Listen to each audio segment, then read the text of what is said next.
কাউকে ভুলে যাবেন কেমন? স্মৃতি মুছে ফেলে নতুন করে আবার লাইফটাকে স্টার্ট করবেন কেমন? মানুষকে ভুলতে আসলে আপনার চিন্তা কেমন হওয়া উচিত? এই যে কষ্ট আপনি পাচ্ছেন, প্রতিনিয়ত ভোলার চেষ্টা করছেন বাট ভুলতে পারছেন না, but you are trying your best but you can not forget that person. So এই যে সিচুয়েশনটা, এটাকে আপনি হ্যান্ডেল করবেন কেমন করে? কাউকে ভুলে গিয়ে আবার নতুন একটা জীবনে আপনি মুভ করবেন কেমন করে? আজকে কোরআন থেকে, হাদিস থেকে এমন কিছু কথা শেয়ার করতে চাই যেটা আপনার হার্টকে একটা পিস দিবে, মনে একটা প্রশান্তির ছোঁয়া নিয়ে আসবে। So please listen to me with full concentration. কলিজার থেকে শুনবেন, জাস্ট কান দিয়ে নয়, মন দিয়ে শুনবেন। মাথায় রাখবেন, সর্বপ্রথম কথা হচ্ছে, don't pressure yourself to forget anybody instantly. কখনো কোনো ব্যক্তিকে ভুলে যাওয়ার জন্য নিজেকে চাপ প্রয়োগ করবেন না। মাথায় রাখবেন, এটা আপনার ব্রেইন, এটা আপনার স্মৃতি, এটা কোনো ডিভাইস নয় যে আপনি একটা ডিলিট বাটনে ক্লিক করলেন এবং এটা অটোমেটিকলি ডিলিট হয়ে গেল। It's exactly not like that. It is a memory in your life. If you want to forget it, you can not, because it's a memory. একটা স্মৃতি, একটা স্মরণীয় মুহূর্ত, একটা মানুষের সঙ্গে থাকার মুহূর্ত, একটা মানুষকে ভুলে যাওয়া, it's a big deal. It's not easy. একটু সময় লাগবে। It will take time. So please don't pressure yourself to forget anybody instantly. It will take time. একটা স্মৃতি এত সহজে মুছে যায় না। স্মৃতি আপনার চোখের সামনে ভাসে, আপনার অন্তরকে বারবার কাঁপিয়ে তোলে। এটা আপনার ভিতরে একটা ভাইব্রেশন তৈরি করে, আপনাকে বারবার এটা হতাশ করে দেয়, বারবার স্মরণ করিয়ে দেয়। এটা আপনি চাইলেও পারবেন না। সো প্রথম কথা হচ্ছে, কাউকে যে ভুলে যাবেন সঙ্গে সঙ্গে এই কথাটাই আপনি ভুলে যান। এটা মাথায় রাখবেন যে কাউকে কখনো সম্পূর্ণ ভোলা যায় না, কিন্তু সময়ের সঙ্গে সঙ্গে স্মৃতিগুলোতে একটা বালু পড়ে যায়, মরিচিকা পড়ে যায়। একটা পর্যায়ে গিয়ে স্মৃতিগুলো স্মরণ হয়, বা শুরুতে যে পেইনটা লাগতো, শুরুতে যে অন্তরটা কেঁপে উঠতো, দেহটা শিউরে উঠতো, এই ফিলিংসটা আস্তে আস্তে কমে আসবে, পেইনটা কমে আসবে, যন্ত্রণা কমে আসবে, জ্বালা কমে যাবে। So take it easy and make it easy. এটাকে সহজ করেন, এটাকে সহজ হিসেবে নেন, এবং মাথায় রাখেন যে আপনি নিজেকে যত প্রেশারাইজ করবেন to forget someone, it will burn you inside. যত বেশি আপনি ভাববেন যে ভুলে যাব ভুলে যাব ভুলে যাব, এই জিকির করলেই ভোলা যায় না, বরং এটা ভেতর থেকে আপনাকে জ্বালিয়ে পুড়িয়ে ছারখার করে দেবে। So first of all, this is the first and foremost reminder for you. If you want to forget anybody, please don't pressure yourself to forget anybody. নিজেকে কখনো চাপ দিবেন না কাউকে ভোলার জন্য। That's the first process. Number 2, কাউকে ভোলার জন্য সবচেয়ে বেস্ট ওয়ে হচ্ছে to make supplication, দোয়া করা। যে আল্লাহ, যে আমার কপালে নেই তার জন্য কোনো মায়া তুমি আমার হৃদয়ে রেখো না। আল্লাহ, যে আমার কপালে কখনো আসবেই না তার প্রতি আমার যে মায়াটা, অ্যাট্রাকশনটা, আকর্ষণটা, অপেক্ষাটা, এটা তুমি রেখো না। আল্লাহ, যেটা আমার কপালে আছে তা তুমি আমাকে দিয়ে দাও, আর যেটা আমার কপালে নেই সেটা তুমি আমার মনের ভেতরে যে মায়া আছে এই মায়াটা তুমি দূর করে দাও। হয় আমার জিনিস কপালে থাকলে আমাকে দিয়ে দাও, আল্লাহ আমার অত শক্তি নেই যে আমি তোমার পরীক্ষাকে মোকাবেলা করব, ফেস করব। আল্লাহ মেহেরবানি করে যা আছে তা দিয়ে দাও। আর ভাগ্যে না থাকলে আমি যেন মায়া কাটাতে পারি, আমি যেন ভুলতে পারি, সেই শক্তি, সেই সবর, সেই ধৈর্য, সেই তাওয়াক্কুলের লেভেলটা তুমি আমাকে দান করো। This is called real supplication. এটাই হচ্ছে আসল দোয়া। ইভেন এই দোয়ার মাধ্যমে দুইটা লাভ হয়, আপনি যাকে চাচ্ছেন তাকে আপনি পেয়ে যাবেন দোয়া, কারণ দোয়াটা হচ্ছে ইজ লাইক এ মিসাইল। যেমন আপনার মিসাইলটাকে আপনি যখন এইম করবেন, এটা লক্ষ্যবস্তুকে ভেদ করে, যেখানে মারবেন সেখানে যাবে। এবং দোয়া হচ্ছে ইটস লাইক এ মিসাইল। দোয়ার মতো সিনসিয়ার দোয়া যদি আপনি করতে পারেন, ইট উইল নক আরশে আজিম।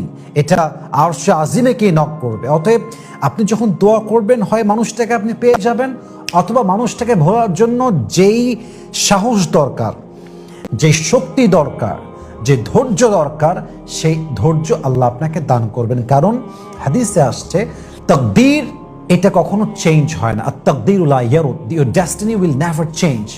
বাট দোয়া ইজ অনলি থিং, দোয়া is the only one thing that can change your destiny. দোয়ার দ্বারা মানুষ তার ভাগ্যকে পরিবর্তন করতে পারে। হাদিসে আসছে, একটা বান্দার কপালে একটা জিনিস লেখা নেই, তবুও বান্দা ওইটার জন্য এত চেষ্টা করবে, এত দোয়া করবে, এত এফোর্ট দিবে। আল্লাহ বলবে যদিও বা এটা লেখা ছিল না, তবে আমার বান্দা যেহেতু দোয়া করেছে, মন থেকে চেয়েছে, চেষ্টা করেছে, তার ভাগ্যের বাহিরে অর্থাৎ ভাগ্যে যা লেখা ছিল না, শুধুমাত্র দোয়ার জন্য আমি আল্লাহ তাকে দান করবো। সুবহানাল্লাহ। So please make supplication and keep it continue. তাহাজ্জুদে দোয়া করবেন, 5 ওয়াক্ত নামাজে দোয়া করবেন, একা একা বসে কষ্ট পাচ্ছেন তখন দোয়া করবেন, কোরআন তেলাওয়াত করবেন, বাট দোয়া করাটা ভুলবেন না। মেহেরবানি করে দোয়াটা কন্টিনিউ রাখবেন। Number 2। Number 3, think about the bad quality of him or her. যে ব্যক্তি আপনার জীবনে ছিল তাকে আপনি ভুলতে চান, অথবা যে কোনো ক্রাইসিস হতে পারে, হাজব্যান্ড হতে পারে, ওয়াইফ হতে পারে, ডিভোর্স হতে পারে, আপনার যে কোনো সমস্যা ছিল, সম্পর্ক ভেঙে গেছে, what ever it is, but আপনি ওই মানুষটাকে ভুলতে চান, তখন আপনি ওই মানুষটার বাজে গুণ নিয়ে ভাববেন। একবার ভাবেন যে মানুষটা আপনাকে ঠকিয়েছে বা আপনাকে ছেড়ে চলে গেছে, সে তো আপনার হওয়ার যোগ্যতা রাখে না। কারণ আমার যে হওয়ার যোগ্যতা রাখে সে আমাকে ঠকাবে না, যে আমার হওয়ার যোগ্যতা রাখে সে কখনো আমার সাথে চিট করবে না, সে আমার সাথে মিথ্যা কথা বলবে না, সে আমাকে রেখে অন্য কোথাও যাবে না। That is the reality. অতএব আমার জীবনে একা বাঁচা উত্তম বেঈমানের সঙ্গে বাঁচার চাইতে, আমার জীবনে একা থাকা উত্তম বিশ্বাসঘাতকের সঙ্গে থাকার চাইতে। সো আমি प्राय एक शेर कोट करी, मैं अकेला रहना नहीं चाहता था मगर अब मुझे अकेला रहना जरूर है। मैं अकेला रहना नहीं चाहता था मगर अब मुझे अकेला रहना जरूर है। गद्दार के साथ जीने से अकेला जीना बेहतर है। दिल तो हमेशा ये कहता है कि तुझे कोई ना कोई सहारा जरूर चाहिए। दिल तो हमेशा ये कहता है कि तुझे कोई सहारा जरूर चाहिए। फिर मैं अपने आप से पूछता हूँ कि तुझे धोखा दोबारा क्यों चाहिए। अरे भाई एका थाका उत्तम बेईमानेर संगे थाकार चाইতে। इवन माথায় রাখবেন যে পৃথিবীতে আসলে একা কেউ বাঁচতে চায় না। Nobody in this world wants to survive alone. সবাই একটা লাইফ পার্টনার চায়, একটা জীবনের সঙ্গে চায়। কিন্তু মানুষ যখন বুঝে ফেলে যে আমার সবচেয়ে কাছের মানুষ, আমার সবচেয়ে আপন মানুষ, আমার কলিজার মানুষটা বেঈমান, গাদ্দার, মিথ্যাবাদী, প্রতারক, বিশ্বাসঘাতক, তখন মানুষ আসলে একা থাকতে বাধ্য হয়। মানুষ কখনো একা থাকতে চায় না, সে একা থাকার জন্য বাধ্য হয়। অতএব মাথায় রাখতে হবে যে আপনাকে ছেড়ে চলে গেছে বা যাকে আপনি ভুলতে চান, এই মানুষটার কিছু খারাপ গুণ ভাবেন, যে এর সঙ্গে থাকলে আপনার কি হতো, এবং সে যে ধোঁকা দিয়েছে এটাকে গ্রেটনেস হিসেবে নেন, যে আল্লাহ শুকরিয়া, আমি গ্রেটফুল যে আল্লাহ তুমি আমাকে আসল মানুষের চেহারা বুঝিয়ে দিয়েছো, যে মানুষটা আদৌ আমার যোগ্য কিনা। Think positive, think positive, be positive. একটু পজিটিভ হয়ে ভাবেন যে এই মানুষটা থাকলে আমার কি ক্ষতি হতো, এই মানুষের সঙ্গে থাকলে আমার গাদ্দারের সঙ্গে থাকতে হতো। যত বাজে গুণ আছে, যত বিষয়গুলো ভাবলে আপনি একটু পজিটিভ ভাইবে গিয়ে ওভারকাম করতে পারবেন, থিঙ্ক লাইক দ্যাট। এটা নিয়ে ভাববেন, দেখবেন যে আস্তে আস্তে গ্রাজুয়ালি একটু ধীরে ধীরে এটা পেইনটা হালকা হয়ে যাবে। পৃথিবীতে নাথিং ইজ পার্মানেন্ট।